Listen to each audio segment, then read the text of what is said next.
O Quórum está no ar com as notícias da Assembleia Legislativa de Pernambuco. Na edição de hoje, o jornalista Paulo Santos fala sobre a coleção de livros Pernambuco Literário, em mais um compacto do programa Assembleia na TV Debate. O mundo mágico da literatura infantil na nossa série Letras.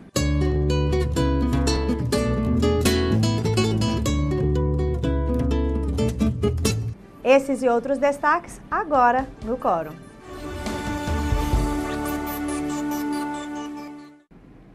Acompanhe o que foi notícia na Assembleia Legislativa de Pernambuco nesta quarta-feira.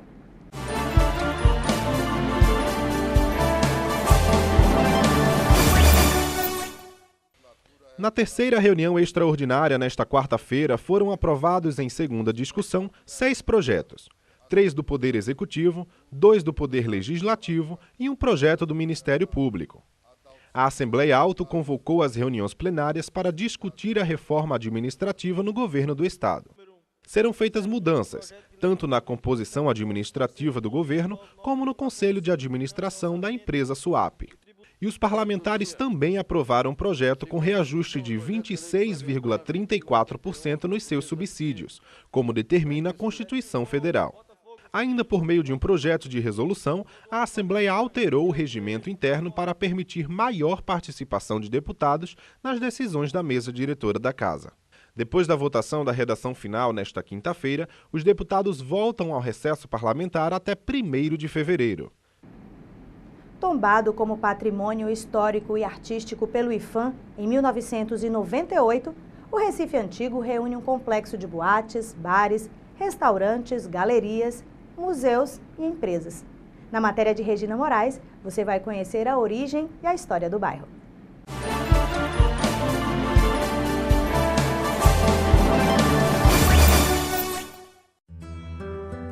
No ponto onde o mar se extingue e as areias se levantam, cavaram seus alicerces na surda sombra da terra e levantaram seus muros do frio sono das pedras. Depois armaram seus flancos, 30 bandeiras azuis plantadas no litoral. Hoje, Serena flutua, metade roubada ao mar, metade à imaginação, pois é dos sonhos dos homens que uma cidade se inventa. O que conhecemos do Recife Antigo hoje é o Recife de 1913 para cá, o que foi construído com um modelo arquitetônico de influência francesa. Se o que podemos ver nas ruas desse bairro encanta turistas e moradores, imagina se tivéssemos acesso ao que existe embaixo de nossos pés, precisamente a 1,30 m. Encontramos uma quantidade gigantesca de estruturas antigas dos primeiros séculos abaixo de todo o Recife que nós chamamos hoje de antigo. Se for visto uma iconografia desta época, a impressão que tem é que soltaram a bomba atômica em Recife. Ele está completamente destruído em 1913. Do ponto de vista geográfico, o bairro do Recife surgiu no final do Istmo de Olinda, espremido entre o mar e os rios Capibaribe e Beberibe. Há registros que se referem à localidade como uma estreita língua de terra. A faixa de terra, para se ter uma ideia, seria aproximadamente da largura do Forte do Brum atual. Ele trancava exatamente o trânsito entre o Recife e Olinda. Devido às atividades portuárias que promoveram a expansão econômica local, o bairro ganhou caráter boêmio e suas ruas foram ocupadas por estrangeiros, prostitutas e comerciantes. Com o passar do tempo e a queda na movimentação econômica, as construções se deterioraram e o bairro adquiriu um aspecto sombrio e desprovido de beleza. O bairro do Recife entrou em decadência a partir da desvalorização, vamos chamar, do açúcar no estado, né? E era o que chamava-se o ouro branco. A zona portuária começou então a entrar num processo de degradação. Mas na década de 80 resolveu-se então partir para uma outra estratégia, que era um processo de revitalização do bairro do Recife, revalorizando a área com elementos arquitetônicos do ecletismo e essa diversidade, valorizando essa diversidade cultural e de estilos no bairro. Atualmente, muito tem sido investido em atrações e na criação de novas áreas de investimento e equipamentos turísticos. O projeto Novo Porto tem a proposta de revitalizar o berço histórico e transformar antigos armazéns do Porto do Recife, em operação desde a década de 90, em espaços de lazer. Segundo Carlos do Rego Vilar, diretor de operações do Porto do Recife, as obras mantêm as características das construções que datam de 1918, quando o porto foi inaugurado. Todo o telhado, que toda a ferragem da cobertura é preservada, tá? Algumas coisas modificadas dentro para dar aí uma finalidade que não é mais carga, que a finalidade hoje vai ser shopping, vai ser loja, vai ser café, vai ser cinema, restaurantes e várias outras atividades que vai atrair um grande público para o bairro do Recife novamente. O bairro do Recife passa por um processo de revitalização empreendido em conjunto pelo governo do estado e prefeitura. Nós já temos entregue à população de Pernambuco o terminal marítimo de passageiros, a primeira fase do Cais do Sertão, o centro de artesanato e muito em breve a concessão que nós fizemos para os escritórios, para o Festival Center, nos antigos armazéns do Porto do Recife. O bairro do Recife Antigo é pura história, um local que vem sobrevivendo ao tempo e caminhando lado a lado com ele, um berço da cultura e da mistura do velho e do novo, uma ilha recheada de curiosidades que faz a cidade do Recife o que ela é hoje.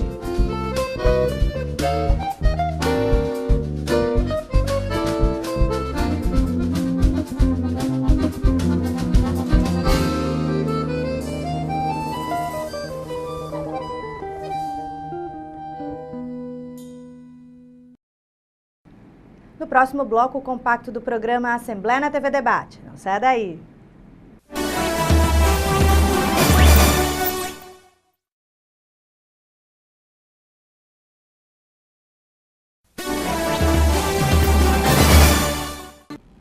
Está começando a Assembleia na TV Debate, diretamente do estúdio da Assembleia Legislativa de Pernambuco. Vamos conversar hoje sobre a história de Pernambuco, vista pela ótica de vários personagens. Quem está aqui conosco é o jornalista Paulo Santos Vieira, que juntamente com o professor e historiador da Universidade Federal de Pernambuco, José Luciano Cerqueira, estão produzindo uma série sobre a história de Pernambuco, segundo essa ótica ou o ponto de vista de vários personagens.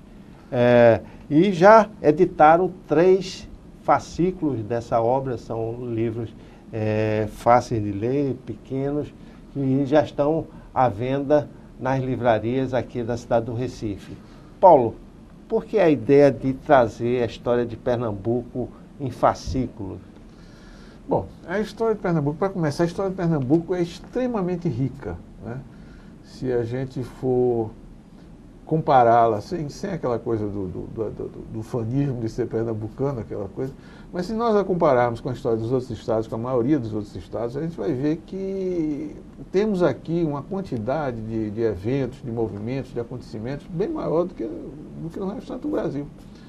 A gente começa aí, podemos começar pela própria processo de colonização do Duarte Coelho Pereira, né? Durante 100 anos, Pernambuco foi o maior foco, o grande centro econômico do Brasil. O maior produtor de cana-de-açúcar, né? 700 mil arrobas de açúcar por ano, né?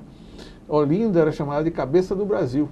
Os governadores gerais que ficavam na Bahia, né? A gente aprende na escola, Tomé de Souza, o primeiro governador na Bahia, em 1548. Os governadores não ficavam na Bahia, eles vinham para Olinda. Porque Olinda era uma cidadezinha chamada de Pequena Lisboa, cabeça do Brasil, etc. Então tem um processo extremamente rico aí nessa primeira fase, chamada Nova Lusitânia, né? Que pouco se fala dela. Daí nós tivemos a invasão holandesa em seguida, que Olinda foi destruída, foi queimada, o Recife passou a ser a capital. Um período também extremamente rico do ponto de vista político, do ponto de vista cultural, do ponto de vista sob vários enfoques, né? E os holandeses chegaram a dominar, a controlar uma região que vai do Maranhão até Sergipe, né? E o Brasil poderia estar hoje dividido, ser 2 Brasis, um Brasil português e um Brasil, se não fossem os pernambucanos, que a revelia do próprio rei de Portugal, fizeram a restauração pernambucana, expulsaram daqui os holandeses, para o bem ou para o mal, né? Alguns acham que se os holandeses tivessem ficado seria melhor, mas de qualquer forma foi esse processo aqui em Pernambuco, né? Aí você tem em seguida o quê? O Quilombo dos Palmares. Você vai dizer, foi em Alagoas o Quilombo dos Palmares. Alagoas pertencia a Pernambuco, assim como metade da Bahia. Pernambuco ia se estender até Minas Gerais. Então, o Quilombo dos Palmares foi uma experiência incrível, né, do ponto de vista da história, uma experiência de liberdade, de democracia, de resistência à colônia. Principalmente uma república negra, importantíssima. Diante da escravidão que acontecia no país, né, naquela época. Então é outro evento da maior grandeza. Aí você passa o Quilombo, vem o quê? A Guerra dos Mascates. Mais uma vez os pernambucanos tentaram, né, pela primeira vez na história das Américas, aí você coloca, quando eu falo da história das Américas, dos Estados Unidos até a Patagônia, que houve um movimento organizado pró-independência, uma guerra que durou 2 anos, um processo, um movimento, né, aqui dentro, que é bom, importância. Pouco se fala, fez 300 anos agora, há 4 anos atrás, e passou batido. E você continua. Aí tem o século XIX. Então, aí no século XIX você tem a conspiração do Suassuna, em 1802, a Revolução de 1817, o Movimento Constitucionalista de 1821, a Confederação do Equador, em 1824, a Revolução Praeira, em 1848. Qualquer movimento desse tem a grandeza de uma histórica. Se só tivesse acontecido isso, Pernambuco já tinha o que contar. Mas foram 5 em sequência. Exato. E por conta desse caráter revolucionário, libertário dos pernambucanos, nós perdemos Alagoas, parte de Pernambuco, que hoje é a Bahia, Exatamente. Na área do São Francisco, né? Alagoas foi perdida como castigo, foi tirada por Dom João VI como castigo pela Revolução de 1817, e a metade da Bahia, toda a margem esquerda do São Francisco, metade da Bahia foi tirada como castigo pela Confederação do Equador em 1824, pelo filho dele, Dom Pedro I. Isso é muito interessante porque vocês parte de episódios, não é? Episódios importantes, e dão uma visão geral de vários pontos de vista, com um comentário do historiador e professor José Luciano Cerqueira. Como vocês chegaram a esse formato? Esse projeto, essa ideia, veja, pois bem, como eu estava dizendo, nós temos uma história extremamente rica e nós temos uma historiografia também, nós temos grandes historiadores, quer dizer, os historiadores pernambucanos estão à altura da história de Pernambuco. Você pega um Joaquim Nabuco, né? Um Gilberto Freire, no passado, né? Oliveira Lima, e no presente você pega um Evaldo Cabral de Melo, você pega um Denis Bernat, que infelizmente faleceu há pouco tempo. São pessoas que são historiadores, são intelectuais que trataram essa questão de uma forma extremamente bem trabalhada, bem aprofundada, bem feita. Mas esse conhecimento está muito a nível da academia. Você vai para baixo, desceu da academia, há uma ignorância popular muito grande, né? Quer dizer, como eu citei aqui há pouco, se você perguntar, os personagens são, no imaginário popular, são nome de rua, né? E são grandes personagens, são grandes eventos, como a gente listou aqui. Então, a partir dessa discussão lá no Centro Vivo Recife, que é uma associação sem fins lucrativos, na qual a gente faz parte, com o Denis Bernardes, enquanto ele estava conosco, e surgiu essa ideia de criar uma literatura, né? Fazer essa informação que está, esse conhecimento acadêmico, que é muito bom que existe, e a gente repassá-lo, retransmiti-lo de uma forma mais acessível, que as pessoas, de um modo, né, que tivessem facilidade, tanto do ponto de vista da leitura, quanto do ponto de vista do manuseio, quanto do ponto de vista do custo. Fosse barato, fosse gostoso de ler e que fosse fácil de carregar, né? Então e aí o projeto foi se formatando, né? Então nós fizemos uma longa pesquisa financiada pelo Funcultura, uma pesquisa iconográfica, bibliográfica e iconográfica, recolhendo imagens também. E agora nós estamos começando a publicar, a lançar essas publicações. As 3 primeiras que tratam do período da colonização até o fim do período holandês, com patrocínio da Embaixada da Holanda. Exato. Isso é curioso, que a Embaixada se interessar por esse episódio importante, até para a história deles também. Exato, né? Faz parte da história deles, né? Tem tudo a ver. E aí, com relação também, completando o que você me perguntou, do ponto de vista do formato, né? Quer dizer, essa é a ideia. E o formato? a gente, depois de muita discussão, chegamos à seguinte conclusão.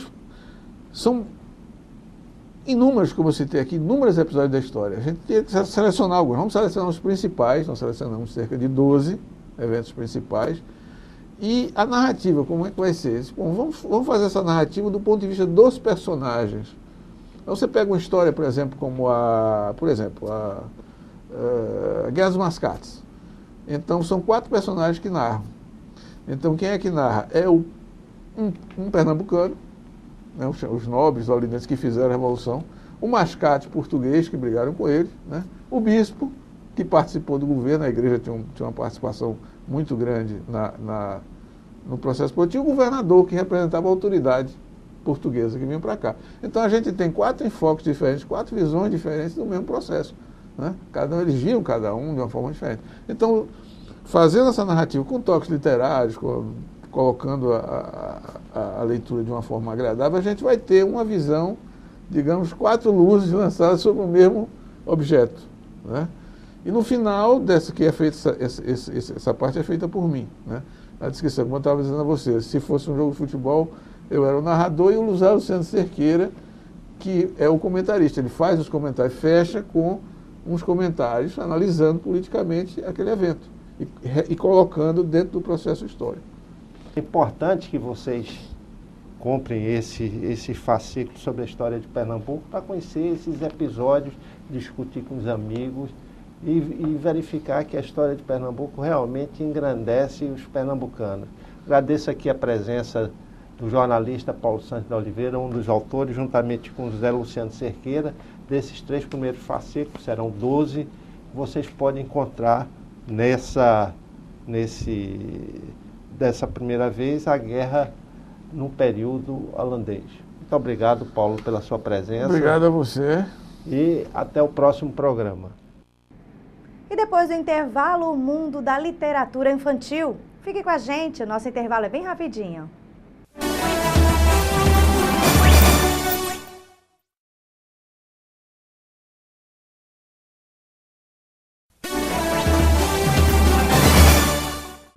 O Dia do Livro Infantil é comemorado em 18 de abril, data que é uma referência ao nascimento do escritor Monteiro Lobato, um dos maiores autores da literatura infanto-juvenil brasileira. A repórter Mara Morim foi tentar descobrir alguns segredinhos que podem ajudar a despertar nos pequenos o gosto pela leitura. É o incentivo do Quórum aos futuros artistas, leitores, músicos, escritores, contadores.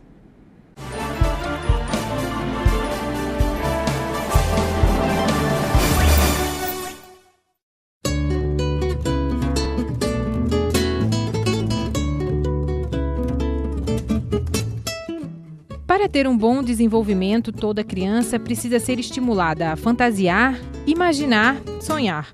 Os livros infantis são responsáveis por conduzir a criançada ao mundo imaginário do faz de conta. Quando são muito pequenininhos, o interesse é pelos contos de fada. Lá pelos 7 anos, o foco passa a ser a vida dos animais e depois a atenção se volta para as aventuras e histórias fantásticas divididas em sagas. Independente do gênero, a literatura é fundamental para o desenvolvimento das crianças. Toda pessoa gosta do lúdico, gosta de jogar, isso está comprovado historicamente que os homens competiam, daí os Jogos Olímpicos, todos esses jogos que surgiram. E a literatura é uma forma de ludicidade. Agora, contribui por quê? Porque através da literatura a criança brinca, a criança inventa, ela cria, ela recria, certo? Então o imaginário dela é uma viagem fantástica ao imaginário. Existem alguns segredinhos para despertar nas crianças o gosto pela leitura. Uma das dicas é oferecer os livros desde cedo, mesmo que o leitor ainda seja bebê. O mistério maior é sempre dar o acesso à criança aos livros. A criança precisa, desde muito novinha, mesmo antes de ser alfabetizada, pegar no objeto o livro, ver o colorido. A gente faz assim, não entrega para ele não rasgar, ele tem que rasgar, ele tem que explorar o livro todo. Luma se destaca na turma do colégio pela quantidade de livros que pega na biblioteca da escola. Eu tinha 3 anos, aí um dia a tia foi e deu livrinho pra gente ler, a gente foi conversando. As histórias são muito legais. ensinam muita coisa pra gente. A mãe de Luma conta como fez para despertar na filha o gosto pelos livros. Sempre introduzia a historinha de ler para ela dormir e escutar música também, que é muito importante, é um conjunto, né? E aí ela foi crescendo, tendo esse acesso à leitura. Eu sempre comprei, assim, muitas mães ficam preocupadas em dar presentes para os seus filhos, então assim, o que eu sugiro é livros, deem livros, né? Tem uma série de livros com várias atividades lúdicas também, com atrações. Então eu sempre despertei nela esse interesse pela leitura.